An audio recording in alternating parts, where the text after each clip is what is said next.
நான் கேரண்டி என்பது போல மோடி கேரண்டி என விளம்பரம் செய்து வருவதாக முதலமைச்சர் மு க ஸ்டாலின் விமர்சித்தார். பிரதமரின் வாக்குறுதிக்கு கேரண்டியும் இல்லை, வாரண்டியும் இல்லை என கூறிய முதலமைச்சர் 10 ஆண்டுகளில் நாட்டையே படுகொலியில் தள்ளிவிட்டதாக குற்றம் சாட்டினார்.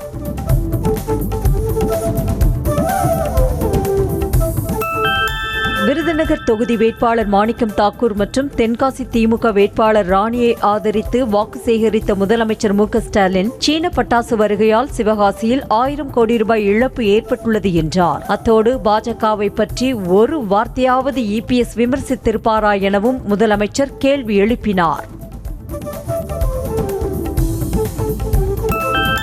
வாக்குகளை பெறுவதற்காகவே திமுக தொண்டர்களை தனது குடும்பம் என்று முதலமைச்சர் மு க ஸ்டாலின் சொல்வதாக அதிமுக பொதுச் செயலாளர் எடப்பாடி பழனிசாமி குற்றம் சாட்டினார். நாகர்கோவிலில் பேசிய அவர், அந்த குடும்பத்தில் ஒருவரை கட்சியின் தலைவராகவோ முதலமைச்சராகவோ ஆக்குவாரா என்றும் கேள்வி எழுப்பினார்.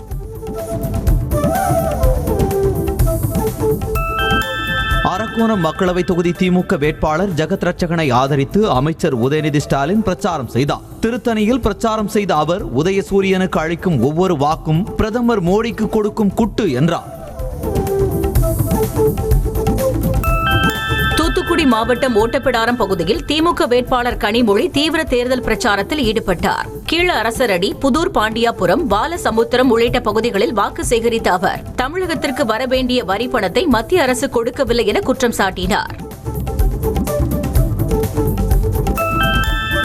தமிழ்நாடு மற்றும் புதுச்சேரியில் கடந்த 20ஆம் தேதி தொடங்கிய மக்களவை தேர்தலுக்கான வேட்புமனு தாக்கல் நிறைவடைந்துள்ளது. தமிழ்நாட்டில் உள்ள 39 தொகுதிகளுக்கு 1000க்கும் மேற்பட்டோர் வேட்புமனு தாக்கல் செய்திருப்பதாக கூறப்படுகிறது. பிரதமர் மோடி இந்த மாதம் இறுதியில் மக்களவை தேர்தல் பிரச்சாரத்தை தொடங்குகிறார் என்ற தகவல் வெளியாகியுள்ளது. உத்தரப்பிரதேச மாநிலம் மீரட் தொகுதியில் வரும் 31ஆம் தேதி பிரச்சாரம் தொடங்குகிறார் என்று கூறப்படுகிறது. காங்கிரஸ் முன்னாள் தலைவர் ராகுல் காந்தி ஏப்ரல் 3ஆம் தேதி கேரள மாநிலம் வயநாட்டிற்கு செல்ல உள்ளார். வரும் மக்களவைத் தேர்தலில் வயநாடு தொகுதியில் போட்டியிடும் அவர் அன்றைய தினம் வேட்புமனு தாக்கல் செய்ய உள்ளதாக தகவல் வெளியாகியுள்ளது. கோவை மாவட்ட ஆட்சியர் அலுவலகத்தில் பாஜக வேட்பாளர் அண்ணாமலை வேட்புமனு தாக்கல் செய்தார். மேளதாளங்கள் முழங்க தொண்டர்கள் புடைசூழ சென்று அண்ணாமலை வேட்புமனு தாக்கல் செய்த நிலையில் அவரது சொத்து மதிப்பு 1,48,00,000 ரூபாய் என பிரமாண பத்திரத்தில் தெரிவிக்கப்பட்டுள்ளது. சிதம்பரம் மக்களவை தொகுதி வேட்பாளர் விடுதலை சிறுத்தைகள் கட்சியின் தலைவர் தொல் திருமாவளவன் வேட்புமனு தாக்கல் செய்தார். அமைச்சர்கள் சிவசங்கர், MRK பன்னீர்செல்வம் ஆகியோருடன் சென்று அரியலூர் மாவட்ட தேர்தல் அதிகாரி ஆனி மேரி சுவர்ணாவிடம் வேட்புமனு தாக்கல் செய்தார். தேனி தொகுதியில் பாஜக கூட்டணி சார்பில் போட்டியிடும் அமமுக வேட்பாளர் டிடிவி தினகரன் வேட்புமனு தாக்கல் செய்தார். கட்சி தொண்டர்களுடன் ஊர்வலமாக வேனில் வந்த அவரை போலீசார் தடுத்து நிறுத்திய நிலையில் சிறிது நேர வாக்குவாதம் ஏற்பட்டது. கடந்த 5 ஆண்டுகளில் மக்கள் பணியை சிறப்பான முறையில் செய்துள்ளதாக தயாநிதி மாறன் தெரிவித்துள்ளார். சென்னை ஷெனாய் நகரில் வேட்புமனு தாக்கல் செய்த அவர், திமுக முதல் ஆளாக நின்று மக்கள் பணியாற்றியதால் தனக்கு மீண்டும் மக்கள் வாய்ப்பு தருவார்கள் என்று தெரிவித்தார். தேனியில் வேட்புமனு தாக்கலுக்கான படிவத்தை திமுக வேட்பாளர் தங்க தமிழ்ச்செல்வன் மறந்து வைத்துவிட்டு சென்றதால் வேட்புமனு தாக்கல் செய்ய தாமதம் ஏற்பட்டது. ஆட்சியர் அலுவலகத்தில் சிறிது நேர காத்திருப்புக்கு பிறகு படிவம் கொண்டுவரப்பட்டு வேட்புமனுவை தாக்கல் செய்தார். மக்களவைத் தேர்தலுக்கான பாமகவின் தேர்தல் அறிக்கையை கட்சியின் நிறுவனர் ராமதாஸ் வெளியிட்டார். தமிழ்நாட்டை சுரங்கம் மற்றும் அணு உலை இல்லாத மாநிலமாக மாற்ற நடவடிக்கை, குடும்ப தலைவிகளுக்கு மாதம் 3000 ரூபாய் உரிமைத் தொகை உள்ளிட்ட பல்வேறு வாக்குறுதிகள் இடம்பெற்றுள்ளன. பிசிக தலைவர் தொல் திருமாவளவன், நாம் தமிழர் ஒருங்கிணைப்பாளர் சீமான் ஆகியோரிடம் அதிமுக பலமுறை கூட்டணி பேச்சுவார்த்தை நடத்தியதாக பாமக தலைவர் அன்புமணி தெரிவித்தார். சென்னையில் செய்தியாளர்களிடம் பேசிய அவர், இருவரும் மறுத்துவிட்டதால் கடைசியாக பாமகவிடம் பேசியதாக தெரிவித்தார். வேட்புமனு தாக்கல் உறுதிமொழி வாசிப்பின் போது விருதுநகர் தொகுதி நாம் தமிழர் கட்சி வேட்பாளர் கௌஷிக் தமிழ் படிக்க தெரியாமல் திணறியதற்கு திராவிட அரசுகளே காரணம் என சீமான் குற்றம் சாட்டினார். தமிழ் வழி பள்ளிக்கூடங்கள் திறக்காததால் தமது பிள்ளைகளை கூட ஆங்கில வழியில் கற்பிப்பதாக அவர் கூறினார். உதகையில் வேட்புமனு தாக்கலின் போது உரிய அனுமதி பெற்றும் அதிமுகவினர் ஊர்வலம் நடத்த தாமதப்படுத்தியதாக மாவட்ட காவல்துறைக்கு இபிஎஸ் கண்டனம் தெரிவித்துள்ளார். அதிமுக வேட்பாளரின் வெற்றியை தடுக்க குறுக்கு வழியில் செயல்படும் திமுக அரசு தேர்தலில் கடும் தோல்வியை சந்திக்கும் என அவர் காட்டமாக கூறினார். தூத்துக்குடி மக்களவைத் தொகுதியில் கனிமொழி வெற்றி பெற வேண்டும் என்பதற்காகவே அந்த தொகுதியை கூட்டணி கட்சிக்கு பாஜக ஒதுக்கியுள்ளதாக அதிமுக முன்னாள் அமைச்சர் ஜெயக்குமார் குற்றம் சாட்டினார். பாஜகவும் திமுகவும் எதிரி போல நாடகமாடுவதாகவும் அவர் விமர்சித்துள்ளார். திருச்சி தொகுதியில் போட்டியிடும் அதிமுகவுக்கு பம்பரம் சின்னத்தை ஒதுக்க தேர்தல் ஆணையம் மறுத்துள்ளது. இதையடுத்து திருச்சியில் மதிமுக சார்பில் களம் காணும் துரை வைகோ தீப்பெட்டி சின்னத்தில் போட்டியிடலாம் என்று தகவல்கள் தெரிவிக்கின்றன. மக்களவைத் தேர்தலில் மதிமுகவிற்கு பம்பரம் சின்னம் ஒதுக்க தேர்தல் ஆணையத்திற்கு உத்தரவிட முடியாது என சென்னை உயர்நீதிமன்றம் கூறியுள்ளது. வேட்புமனு தாக்கல் செய்யும் நாள் முடிவடைந்ததால் இந்த வழக்கில் தீர்வு காண இயலாது என நீதிபதிகள் தெரிவித்தனர். மக்களவைத் தேர்தலில் போட்டியிடும் விடுதலை சிறுத்தைகள் கட்சிக்கு பானை சின்னம் ஒதுக்க இயலாது என தேர்தல் ஆணையம் தெரிவித்துள்ளது. பானை சின்னத்துடன் விசிக நிர்வாகிகள் தீவிர தேர்தல் பிரச்சாரத்தில் ஈடுபட்டு வரும் நிலையில் தேர்தல் ஆணையம் கைவிரித்துள்ளது. சென்னை தியாகராய நகரில் பாமக நிறுவனர் ராமதாஸ் மற்றும் பாமக தலைவர் அன்புமணியை வடசென்னை பாஜக வேட்பாளர் பால் கனகராஜ் சந்தித்தார். தங்களுக்கு பாமகவின் முழு ஆதரவு உண்டு என வேட்பாளர் பால் கனகராஜுக்கு இருவரும் வாழ்த்து தெரிவித்தனர். விருதுநகர் நாடாளுமன்ற தொகுதியில் பாஜக சார்பில் போட்டியிடும் ராதிகா சரத்குமார் மதுரை மாவட்டம் சிலைமான் பகுதியில் பிரச்சாரம் செய்தார். அவனியாபுரம், பெருங்குடி உள்ளிட்ட பகுதியில் வேனில் நின்றபடியும் கீழே இறங்கி சென்று மக்களிடையே வாக்கு சேகரிப்பில் ஈடுபட்டார். தேமுதிக பொதுச் செயலாளர் பிரேமலதா விஜயகாந்த் மார்ச் 29ஆம் தேதி முதல் மக்களவைத் தேர்தல் பிரச்சாரத்தை தொடங்குகிறார். அதிமுக கூட்டணியில் அங்கம் வகிக்கும் தமது கட்சி வேட்பாளர்கள் மற்றும் அதிமுக, புதிய தமிழகம், SDPI கட்சி வேட்பாளர்களை ஆதரித்து 40 தொகுதிகளிலும் அவர் பரப்புரை மேற்கொள்கிறார். திருவள்ளூர் மக்களவை தொகுதியில் போட்டியிடும் பாஜக வேட்பாளர் பொன் பாலகணபதிக்கு ஆதரவாக தமாக தலைவர் GK வாசன் தெருவோர உணவகத்தில் பூரி சுட்டு வாக்கு சேகரித்தார். திருவள்ளூர் மாவட்டம் சிறுவாபுரி பகுதியில் தேர்தல் பரப்புரை மேற்கொண்ட அவர் பாஜக வேட்பாளருக்கு ஆதரவாக வாக்கு கேட்டார். மயிலாடுதுறை மக்களவை தொகுதி காங்கிரஸ் வேட்பாளர் R. சுதா வேட்புமனு தாக்கல் செய்தார். தேர்தல் நடத்தும் அதிகாரியின் அறைக்குள் 4 பேர் மட்டுமே அனுமதிக்கப்படும் நிலையில் விதியை மீறி அமைச்சர் மெய்யநாதன், MP ராமலிங்கம் உள்பட 6 பேர் அறைக்குள் சென்றதாக புகார் கூறப்பட்டுள்ளது. சேலத்தில் பாமக வேட்பாளர் அண்ணாதுரை வேட்புமனு தாக்கல் செய்தபோது தேர்தல் நடத்தும் அதிகாரி அறைக்குள் ஏராளமானோர் உள்ளே நுழைய முயன்றதால் பரபரப்பு ஏற்பட்டது. இதையடுத்து அவர்களை வெளியேற்ற முயன்றபோது போலீசாருக்கும் பாமகவினருக்கும் இடையே கடும் தள்ளுமுள்ளு ஏற்பட்டது. புதுச்சேரி மக்களவை தொகுதியில் போட்டியிடும் காங்கிரஸ் வேட்பாளர் வைத்திலிங்கம் வேட்புமனு தாக்கல் செய்தார். கூட்டணி கட்சி நிர்வாகிகளுடன் மேளதாளங்கள் முழங்க ஊர்வலமாக சென்று மாவட்ட ஆட்சியர் அலுவலகத்தில் வேட்புமனு தாக்கல் செய்தார். திருவள்ளூர் காங்கிரஸ் வேட்பாளர் சசிகாந்த் செந்தில் தொண்டர்கள் புடைசூழ பேரணியாக சென்று தனது வேட்புமனுவினை தாக்கல் செய்தார். முன்னதாக தொண்டர்கள் கூட்டத்தை கட்டுப்படுத்த போலீசார் முற்பட்ட போது தள்ளுமுள்ளு ஏற்பட்டது. கோவையில் திமுக வேட்பாளர் கணபதி ராஜ்குமாரை ஆதரித்து பரப்புரை மேற்கொண்ட அமைச்சர் TRB ராஜாவிடம் திமுக IT விங் நிர்வாகி ஒருவர் ஆட்டுக்குட்டியை பரிசளித்தார். தேர்தல் வெற்றிக்கு பின்னர் மட்டன் பிரியாணி செய்வதற்காக ஆட்டுக்குட்டியை பரிசளித்ததாக கூறியதால் கூட்டத்தில் சிரிப்பலை எழுந்தது.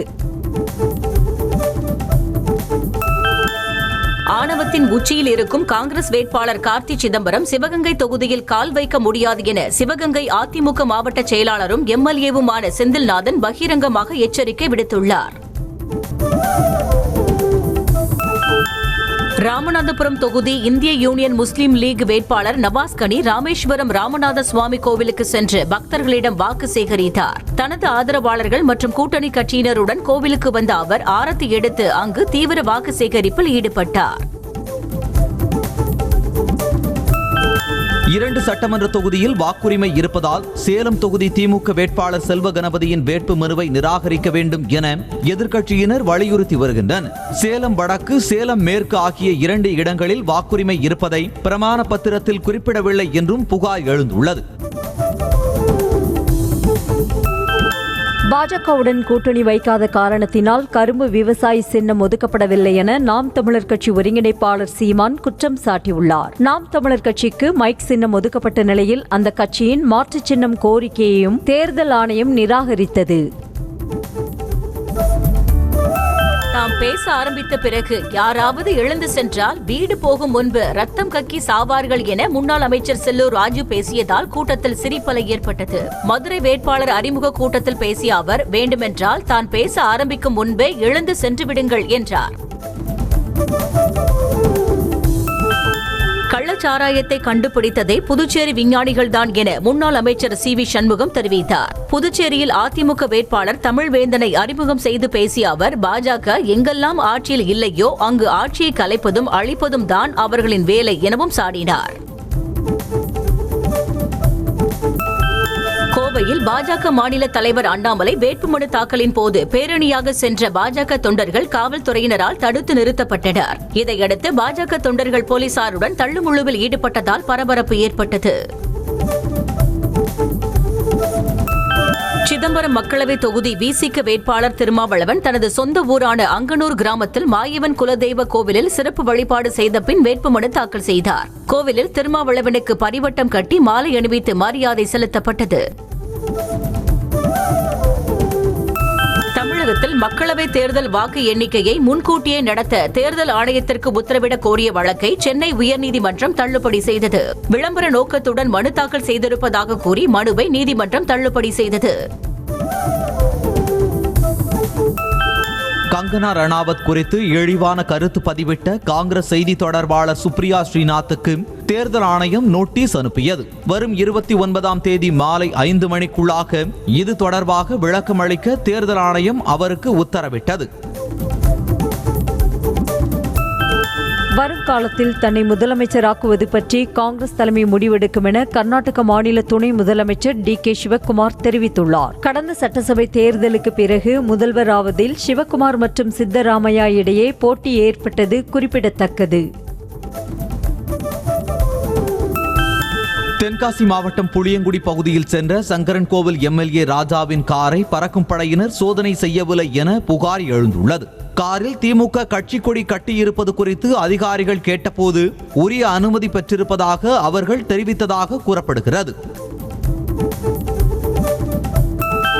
ஈரோடு மாவட்டம் சித்தோடு அருகே பெண் வாக்காளர்களுக்கு விநியோகிக்க 25,000 சேலைகளை பதுக்கி வைத்திருந்ததாக அதிகாரிகள் குடோனுக்கு சீல் வைத்தனர். மேலும் இது தொடர்பாக அதிமுக வேட்பாளர் ஆற்றல் அசோக்குமார், குடோன் உரிமையாளர் ரவிச்சந்திரன் ஆகியோர் மீது வழக்கு பதிவு செய்யப்பட்டுள்ளது. தமிழகத்தில் தேர்தல் பறக்கும் படையினரின் அதிரடி சோதனையில் இதுவரை சுமார் 70 கோடி ரூபாய் பறிமுதல் செய்யப்பட்டிருப்பதாக தமிழக தலைமை தேர்தல் அதிகாரி சத்யபிரதா சாஹூ தெரிவித்தார். மத்திய ஆயுத போலீஸ் படை பிரிவைச் சேர்ந்த 190 கம்பெனிகள் தேர்தல் பாதுகாப்புக்கு ஈடுபடுத்தப்பட உள்ளதாக கூறினார். குரூப் 1 மெயின் தேர்வுக்கான புதிய பாடத்திட்டத்தை TNPSC இணையதளத்தில் வெளியிட்டது. கணித பாடம் நீக்கப்பட்டு புதிதாக அறநெறி மற்றும் நேர்மை என்ற பகுதி சேர்க்கப்பட்டுள்ளது. குரூப் 1 தேர்வுக்கு கடும் போட்டி நிலவும் நிலையில் தேர்வுக்கான பாடத்திட்டம் மாற்றப்பட்டுள்ளது. சென்னையின் பல்வேறு இடங்களில் திடீரென ஆவின் பால் தட்டுப்பாடு ஏற்பட்டது. இதனால் ஆவின் வாடிக்கையாளர்கள் பால் பாக்கெட்டுகள் கிடைக்காமல் திண்டாடினர். தவிர்க்க முடியாத காரணங்களால் ஏற்பட்ட தாமதத்திற்கு வருந்துவதாக ஆவின் நிர்வாகம் விளக்கமளித்துள்ளது. டெல்லி முதலமைச்சர் கெஜ்ரிவாலின் கைதை அமெரிக்கா விமர்சித்த நிலையில் டெல்லியில் உள்ள அந்நாட்டு தூதரக அதிகாரியை அழைத்து இந்தியா தனது கண்டனத்தை பதிவு செய்தது. கெஜ்ரிவால் கைதை உன்னிப்பாக கவனிப்பதாகவும் நியாயமான சட்ட வழிமுறைகள் பின்பற்றப்பட வேண்டும் என அமெரிக்க வெளியுறவு அமைச்சகம் தெரிவித்திருந்தது. மதுபான கொள்கை முறைகேடு வழக்கில் 250 முறை ரெய்டு நடத்தியும் ஒரு பைசாவை கூட அமலாக்கத்துறை கைப்பற்றவில்லை என டெல்லி முதலமைச்சர் அரவிந்த் கெஜ்ரிவாலின் மனைவி சுனிதா கெஜ்ரிவால் தெரிவித்துள்ளார். மேலும் தனது கணவர் வியாழக்கிழமை நீதிமன்றத்தில் ஆதாரங்களுடன் உண்மையை கூறுவார் என்றார். அமலாக்கத்துறை கஸ்டடியில் உள்ள அரவிந்த் கெஜ்ரிவாலின் உடல்நிலை மோசமடைந்துள்ளதாக ஆம் ஆத்மி கட்சி குற்றம் சாட்டியுள்ளது. நீரிழிவு நோயால் பாதிக்கப்பட்டுள்ள டெல்லி முதலமைச்சர் அரவிந்த் கெஜ்ரிவாலுக்கு இரத்தத்தில் சர்க்கரை அளவு ஏற்ற இறக்கத்துடன் காணப்படுவதாக கூறப்படுகிறது. டெல்லி மதுபான ஊழல் வழக்கில் அமலாக்கத்துறையின் கஸ்டடி முடிந்த பின்னர் டெல்லி முதலமைச்சர் கெஜ்ரிவாலை தங்களது காவலில் எடுக்க சிபிஐ மனு தாக்கல் செய்ய உள்ளதாக தகவல் வெளியாகியுள்ளது. மார்ச் 28ஆம் தேதியுடன் இடி கஸ்டடி முடிய உள்ளதால் அதற்கு பிறகு அவரை தங்களது காவலில் எடுக்க சிபிஐ திட்டமிட்டுள்ளது.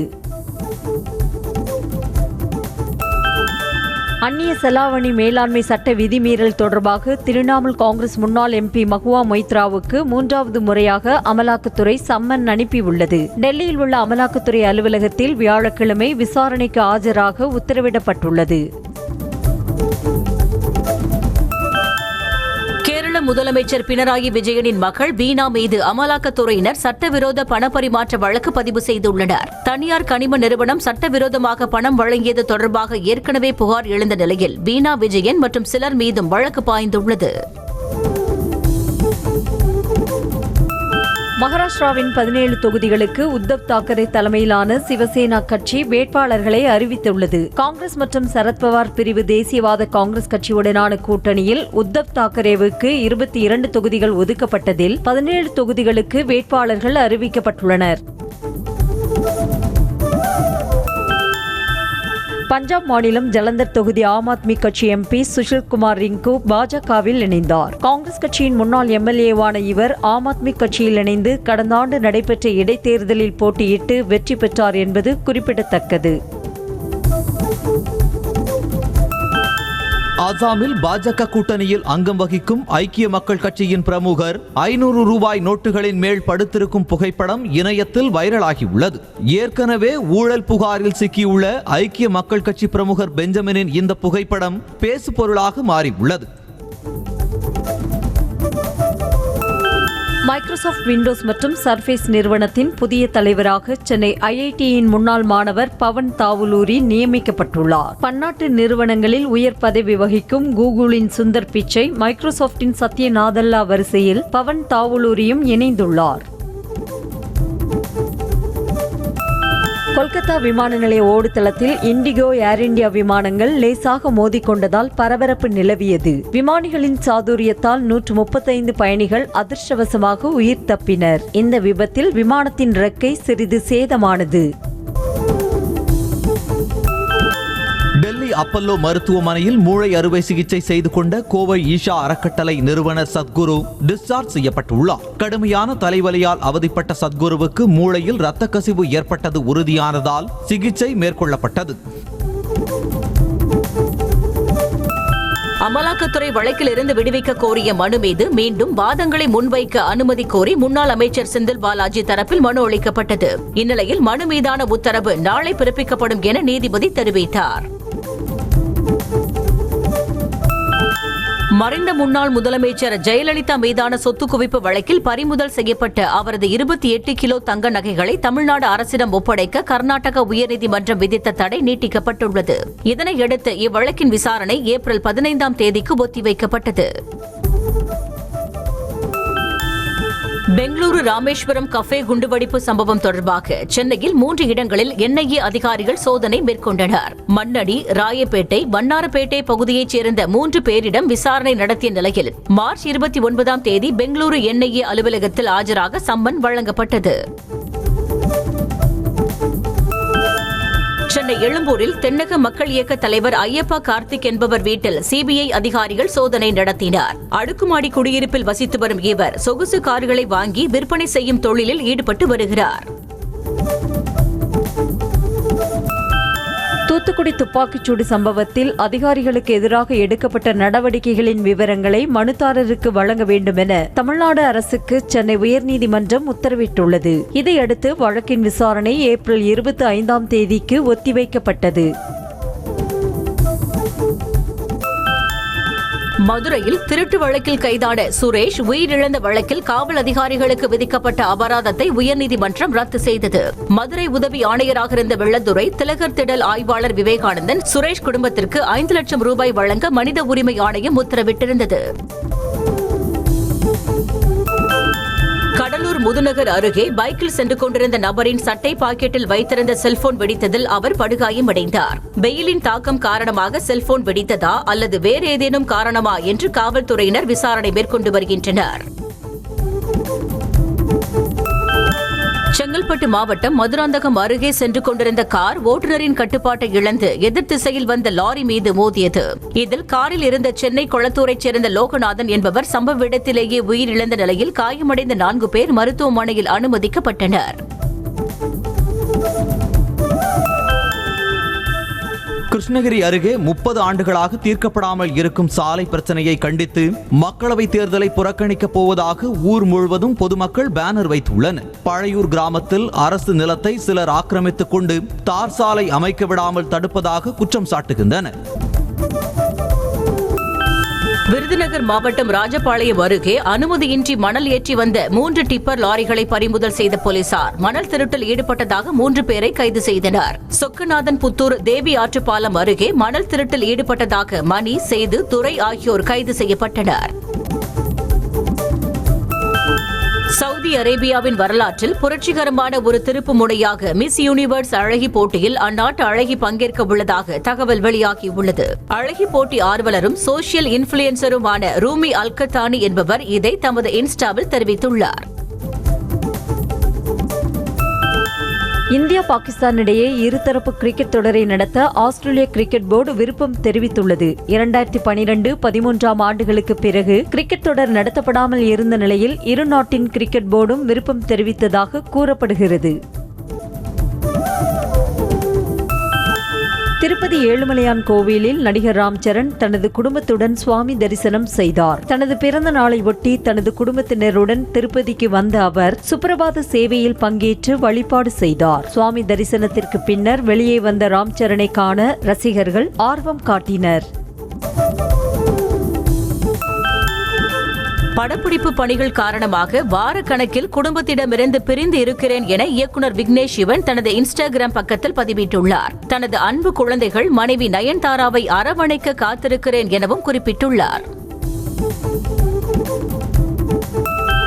உலகநாயகன் கமல்ஹாசன் நடிப்பில் 1988 வெளிவந்த சத்யா திரைப்படத்தை தற்போதைய காலகட்டத்திற்கு ஏற்றாற்போல ரீமேக் செய்ய இருப்பதாக தகவல் வெளியாகியுள்ளது. இப்படத்தில் நடிகர் அசோக் செல்வன் நடிக்க இருக்கிறார் எனவும் கூறப்படுகிறது. நடிகை சித்தார்த் நடிகை அதித்தி ராவை திருமணம் செய்து கொண்டதாக தகவல் வெளியாகியுள்ளது. ஆந்திராவில் உள்ள கோவில் ஒன்றில் வைத்து நெருங்கிய நண்பர்கள் மற்றும் உறவினர்கள் முன்னிலையில் இருவருக்கும் எளிய முறையில் திருமணம் நடைபெற்றதாக கூறப்படுகிறது.